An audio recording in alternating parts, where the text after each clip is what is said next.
And welcome to the third video. In the first two videos, you've entered all the music that you actually have to enter today, all the notes you have to enter, that is. In this video, I'm going to show you what text you need to enter and what text you will need to enter. Today is going to be the first time that we've used flat that I'm actually going to have a grade for what you take a screenshot of and send to me. So please follow closely so that way you can get all the points for this class today. So what we have here is each measure we have two harmonic intervals that include C and another note. In each measure we have one interval where C is the lower note, and then we've inverted that interval and we have another interval where C is the upper note. Every single measure has that kind of thing.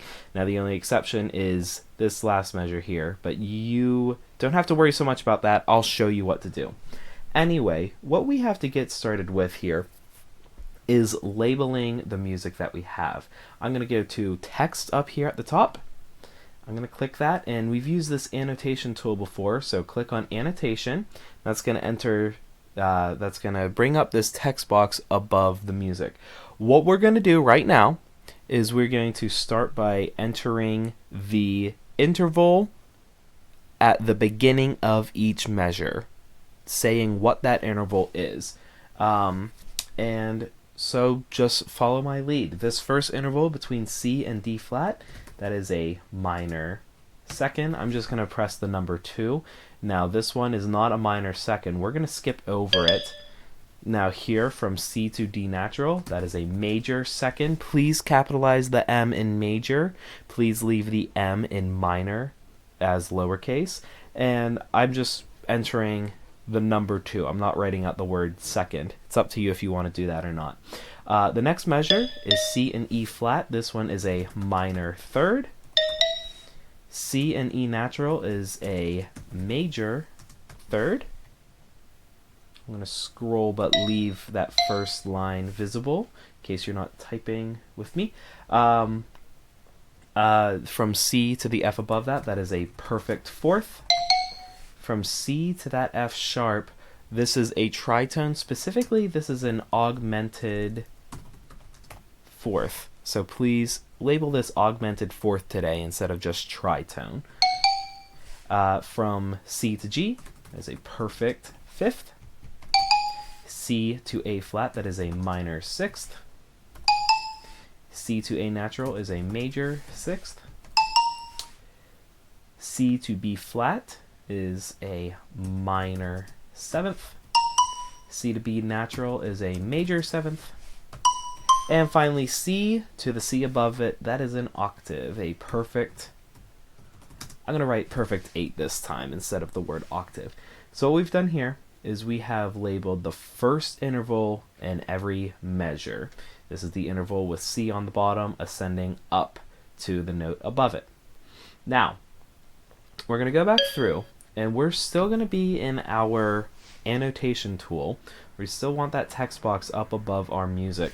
I'm going to show you 2 of these measures, and then your assignment is to finish the rest of these.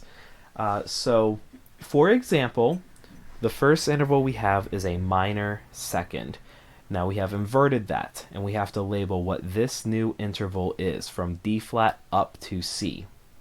Now, we talked about a couple things in the videos yesterday. One of the things is when you invert a minor interval, the inversion is going to be major.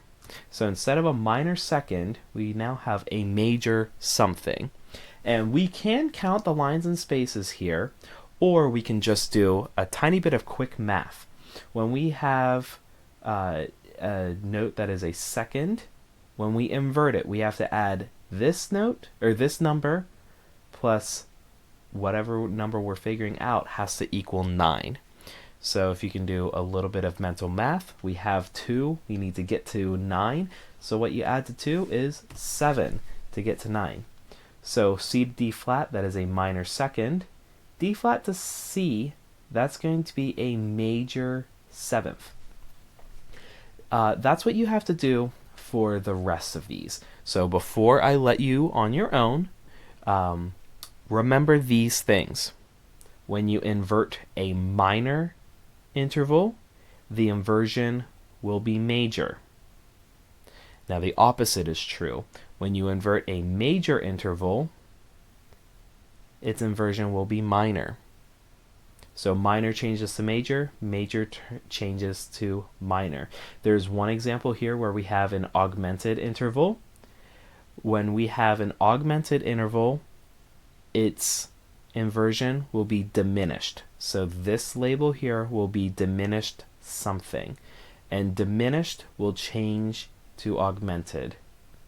Now, the exception to the rule is when we have a perfect interval, we invert it, it will still be perfect. So this is perfect here. This one will also be perfect.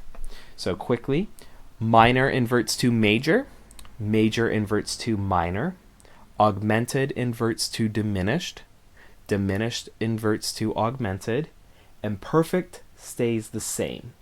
Now, I showed you this first measure. I'm also going to show you this last measure because it doesn't exactly fit the pattern of everything else that we've done. So we have a perfect octave here from this middle C to the C above it.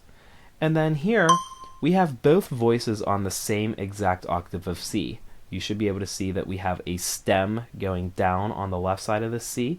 We also have a stem going upward on the right side of that C. That's because voice 1 and voice 2 are both playing the same exact note. So that means that this one is a perfect unison, or a perfect 1. That is the opposite of an octave.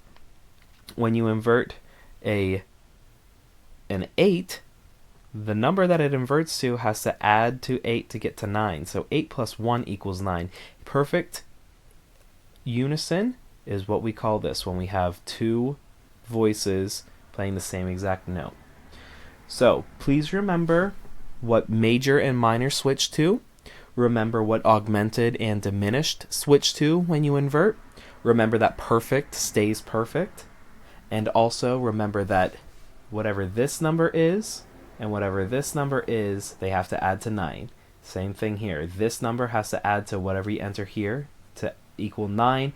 All the way through, everything has to add up to 9. Please reach out to me if you need any help. What you need to do for today, I don't know if you're going to be able to see all of the same exact screen that I can right now, but right now I can see all 12 measures we have that actually have notes in them. So I'm going to take a screenshot right now. What you need to do is today's screenshot or your picture of your screen, it has to include all of these measures because I need to see this label, what you'll have here, here, here, here, here, here, here, here, here, here, and here. Okay? Each one of those labels is going to be worth 2 points. 1 point will be for giving it the right quality, whether you label major, minor, augmented, diminished, or perfect, and 1 point will be getting the number correct. That's why you need to remember what qualities invert to what qualities, what stays the same, and how to figure out the number. Again, if you have any questions, please get a hold of me. I look forward to seeing your work for today. Have a great day, everybody.